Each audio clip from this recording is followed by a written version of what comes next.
सब डिविजन्स को अराइज करता है, which is the vestibular lamina and dental lamina. So the first one is the vestibular lamina. Vestibular lamina हमारे पास क्या है, ये एक वेस्टिब्यूल की फॉर्मेशन करता है। The vestibule form as a result of the proliferation of the vestibular lamina into the एक्टोमीजेनकाइम।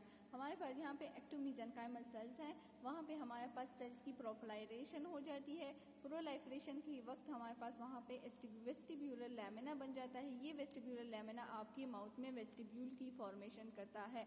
Vestibule क्या है ये मैं आप लोगों को क्लास में बता चुकी थी कि वेस्टिब्यूल हमारे पास कौन सी स्पेस है। वो स्पेस है जो हमारे पास लिप्स और टीथ के बीच का जो सारा एरिया है उसे हम वेस्टिब्यूल कहते हैं। तो इस वेस्टिब्यूल की फॉर्मेशन के लिए आपके पास वेस्टिब्यूलर लैमिना प्रेजेंट है। Its cells rapidly enlarge and then degenerate to form a cleft that becomes the vestibule between the cheek and the tooth-bearing areas. Okay? जो हमारे पास सारा टूथ का एरिया है और जो हमारे पास सारा चीक और लिप का एरिया है, इन दोनों की बीच का जो एरिया है उसको हम वेस्टिब्यूल कहते हैं। तो यहाँ के जो सेल्स हैं वो इनलार्ज हो जाते हैं, वहाँ पे उसकी डीजेनरेशन हो जाती है और एक क्लेफ्ट एरिया वहाँ पे रह जाता है, which is called the vestibule. Second one हमारे पास है डेंटल लैमिना।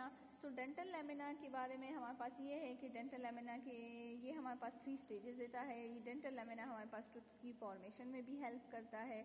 डेंटल लैमिना हमारे पास ये है कि within the dental lamina proliferative activity leads to the formation of series of the epithelial ingrowths into the ectomesenchyme at sites corresponding to the position of the future deciduous teeth.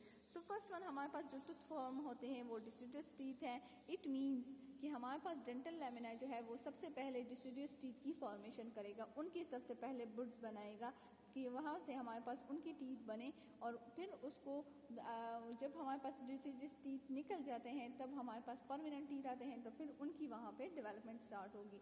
तो ये हमारे पास ये point है जो dental lamina हमारे पास एक ऐसा पॉइंट है जहाँ से आपके पास टूथ डेवलपमेंट जो है वो स्टार्ट हो जाता है।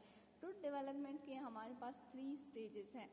The first one is the bud stage, second one is the cap stage and the third one is the bell stage. So bud stage हमारे पास जो नेम इंडिकेट कर रहा है कि यहाँ पे आपके पास एक बड की फॉर्मेशन होगी। जिस तरह एक फ्लावर जो है वो निकलता है, सबसे पहले उसका बड निकलता है, फिर उसके बाद वो खुलता है और एक फ्लावर बनता है। इसी तरह से हमारे पास डेंटल लैमिना में जब टूथ की डेवलपमेंट होती है तो सबसे पहले उसका एक बड बनता है। ठीक है। So the bud stage is the first stage of the development in which the dental lamina elongates and give rise to the number of the dental buds which joins in each। हमारे पास जो है dental lamina से पहले यानी जो आपका dental lamina है इसमें आपके पास एक बड बनता है। हर एक टूथ का हमारे पास एक बड होता है। इट मीन्स कि deciduous teeth 20 है, तो वी हैव 20 बर्ड्स। ठीक है। सो बड स्टेज हमारे पास होता है, बड स्टेज डेंटल लैमिना से एराइज होता है, वहाँ से एलोंगेट होता है और एक डेंटल बड बनाता है अपनी जॉ में। अगर अपर जॉ है तो वहाँ पे अपना डेंटल बड होगा, लोअर जॉ की लोअर टीथ होंगी तो वो लोअर टीथ के लिए अपना एक बड होगा जो कि लोअर जॉ में होगा। सो डेंटल लैमिना से हमारे पास पहले बड्स निकलेंगे जिनको हम फिर कहते हैं बड स्टेज। सेकेंड वन हमारे पास है cap stage. Soon the deep surface of the bud invaginates resulting in the cap stage. यही बड जो है ये जब आपके पास इसकी इन्वेजिनेशन यानी यही बड जो है ये अंदर की तरफ इन्वेजिनेट होता है, जिसके रिजल्ट में ये बड हमारे पास कन्वर्ट हो जाता है in the form of shape of cap. Cap की फॉर्म में जिस तरह एक टोपी होती कैप होता है। ठीक है। कैप अंदर से बिल्कुल खाली हो, इस तरह से एक केव सरफेस आप कह ले। ठीक है। इसी तरह होता है सेम इसी तरह यही बेड हमारे पास जो बड है ये कन्वर्ट हो जाता है कैप स्टेज में, यानी कैप में कन्वर्ट हो जाता है, जिसकी वजह से हम इस स्टेज को कैप स्टेज भी कहते हैं। तो कैप स्टेज में हमारे पास ये आ गया टू डेवलपमेंट का stage. Such the cap stage consist of an outer layer और द एक्सटर्नल डेंटल एपिथेलियम और inner layer internal dental epithelium. हम इसे कहते हैं ये जो आपका कैप है, जो बड जो है ये कैप में कन्वर्ट हो गया है। ये कैप स्टेज जो है इसमें आपके पास ये बड जो है 2 लेयर्स में आ गया है, एक आउटर लेयर है और एक इनर लेयर है। जो आउटर लेयर है इसको नेम दिया है एक्सटर्नल डेंटल एपिथेलियम और जो इनर लेयर है इसको नेम दिया है internal dental epithelium.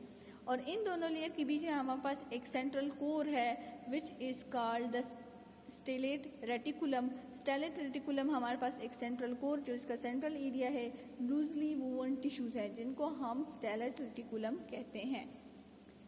Third one हमारे पास इस कैप स्टेज के बाद, कैप स्टेज में हमने ये सीखा कि हमारे पास टूथ जो है वो बर्ड जो है वो कैप स्टेज में कन्वर्ट हुआ, कैप में हुआ। कैप के हमारे पास 2 लेयर्स हैं, एक्सटर्नल एंड इंटरनल लेयर्स हैं, और इन दोनों लेयर्स के बीच में हमारे पास जो टिश्यू है जिसको हम स्टेलेट रेटिकुलम कहते हैं। So the third one stage is the bell stage. Bell stage हमारे पास ये है कि as the dental cap grows the indentations deepens and the tooth takes into appearance of a bell which is called the bell stage of the tooth development। जब हमारे पास यही dental cap जो है, जब इसके अंदर हमारे पास एक और पार्ट की लाइक बेल जिस तरह होता है, घंटी जिस तरह होती है, और घंटी के अंदर एक पार्ट होता है, इसी तरह से इसी कैप के अंदर एक दूसरा पार्ट अराइज होगा जिसे हम कहते हैं कि ये टूथ हमारे पास यहाँ से अराइज हो रहा है। ठीक है, एक अपेयरनेस टाइप आ जाती है इसकी एक डीपन शेप में, जिसे जो कि टूथ होता है हमारे पास, इसलिए हम इस स्टेज को फिर बेल स्टेज कहते हैं। सो डीपन्स में आपके पास एक tooth takes into the appearance of the bell, अब आपके पास एक टूथ आ जाता है जो कि एक बेल की अपेयरनेस देता है, जिसकी वजह से हम इसको बेल स्टेज कहते हैं। मैं आप लोगों को साथ में पिक्चर्स भी दिखा रही हूँ ताकि आप लोगों को पता चल सके कि किस तरह हमारे पास एक बेल स्टेज होता है, कैप होता है, और एक बेल स्टेज आ जाता है, और लास्ट में हमारे पास यही बेल के बाद वो जो टूथ की अपेयरेंस आ जाती है वो हमारे पास एक टूथ की फॉर्मेशन कर देता है, यानी वहाँ से हमारे पास एक टूथ निकल आ जाता है, और वो टूथ हमारे पास उसी एपिथेलियम से फिर बाहर आ जाता है।